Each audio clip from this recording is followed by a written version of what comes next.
When considering any foundation, whether it's a basement, slab, crawl space, there's 3 or 4 considerations that should be brought into the whole design process.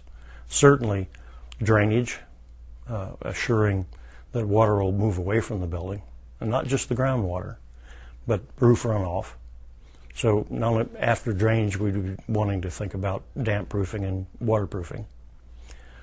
Certainly how we would insulate it according to the climate would also be a very important issue. So as we begin to move and start thinking about foundations, those are some pretty critical points. And when we get to crawl spaces and begin to start thinking about them, how each one of those are done also affects energy use.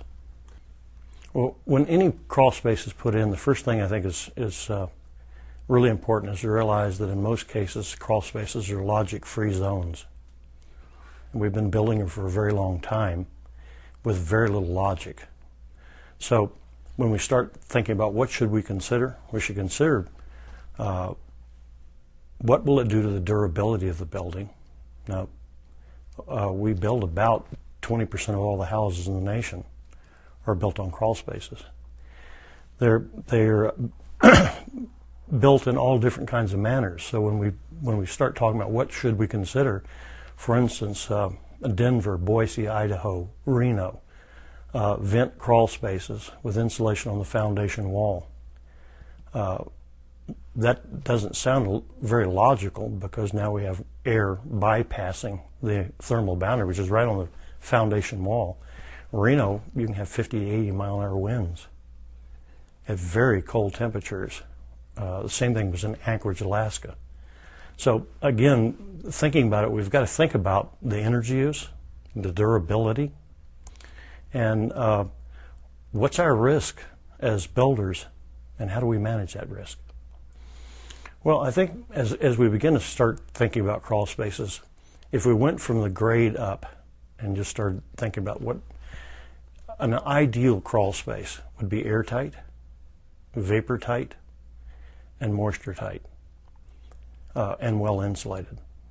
Some of the research that we've been doing for the Department of Energy for the last 4 years indicate very clearly that establishing those criteria, that's airtight, vapor tight, moisture tight, can drastically, I mean, it turns out to be one of the largest energy savings I've seen in my career.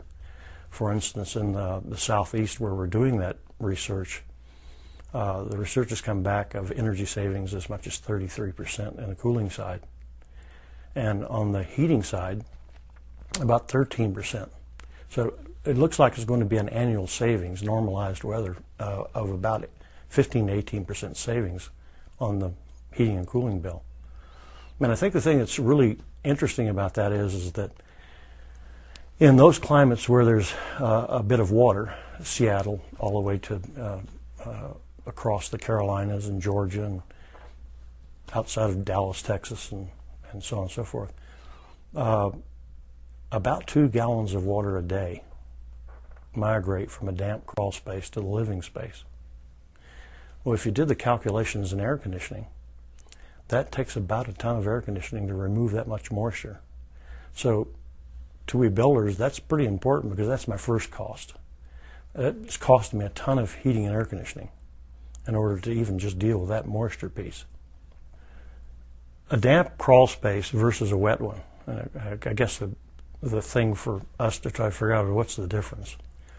Well, when Pampers came out, it became a hard thing to know. But back before Pampers, if you stuck your hand in a baby's diaper and it was damp, you knew the difference between damp and wet. And the 2 gallons a day from a damp crawl space, that was an 800 square foot crawl space, is 2 gallons a day. In most of the crawl spaces that we've looked at across the nation, the existing housing, they may or may not have any vapor retarder on the ground, poly, or some people call it visqueen. So you have a lot of ground moisture that can migrate into the crawl space just from the ground.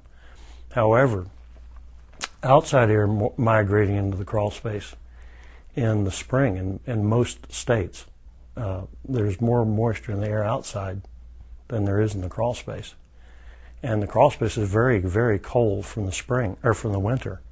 So that air migrating through those vents now condenses on anything in that crawl space that's below dew point and will not absorb water.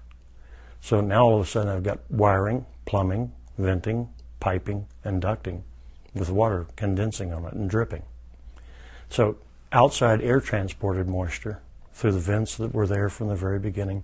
We've been doing it for a long time. And the ground source moisture, of course, roof runoff and grading, all that contributes to that. I'd love it if we went back to the old days where houses were actually on piers. There were no crawl spaces. They held up above, they were on piers. Of course, began to close those piers in to keep the animals out from underneath the house. And as it progresses, then the more you close it off, the less forgiving it becomes. And then if you close it off and then open it up, it becomes way less forgiving. It increases our risk. Well, I think we weren't overly conscious about what was going on underneath that house in a crawl space. However, the more energy efficient you make a building, the more you squeeze the energy out, the less tolerant the building becomes. And the reason I think that we're beginning to see crawl spaces become a very major issue is because we're squeezing every dollar we can because our energy costs in the nation are so high that now we have moisture coming in the building and there's nothing to drive it out. So the moisture we got away with in old leaky, inefficient buildings, we no longer can get away with. Those surfaces are cold now. If you insulate walls, the exterior sheathing is colder than it ever was in a wall that wasn't. So all of those physics are now taking place. And so today, the crawl space of today cannot be the crawl space of yesterday. It's too risky. It doesn't have very much tolerance. When we think about foundations, certainly we could come up with a list of the most important things to be done. For instance, if I were building slab, basement, or crawl space, any one of those foundations, I'd certainly begin to think about building like a submarine. And every submarine is built to keep water out. Every submarine is also designed that water is going to get in.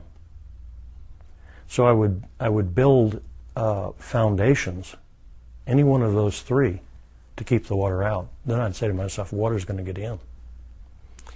Every submarine designs knowing water is going to get in. So the last one is designed to get the water out. So obviously, I think the number one thing on my list for foundation is keep the water out. Design that it's going to get in, and then design to get it back out. And directly related to crawl spaces, it's not product that's important, it's process. So I would make sure that as I began to design airtight, vapor-tight, and moisture-tight crawl spaces, that likewise I would think about how am I going to get the water out if it gets in, plumbing leaks, those kind of things, unintentional leaks. All of those things become process, not product. The entire crawl space of the future is process. So I really don't have a 5 most important things. It's 2. Keep the water out, design the water getting in, design to get the water out, and then design from a process viewpoint. And the products will leap forward as to which ones we need to have in place.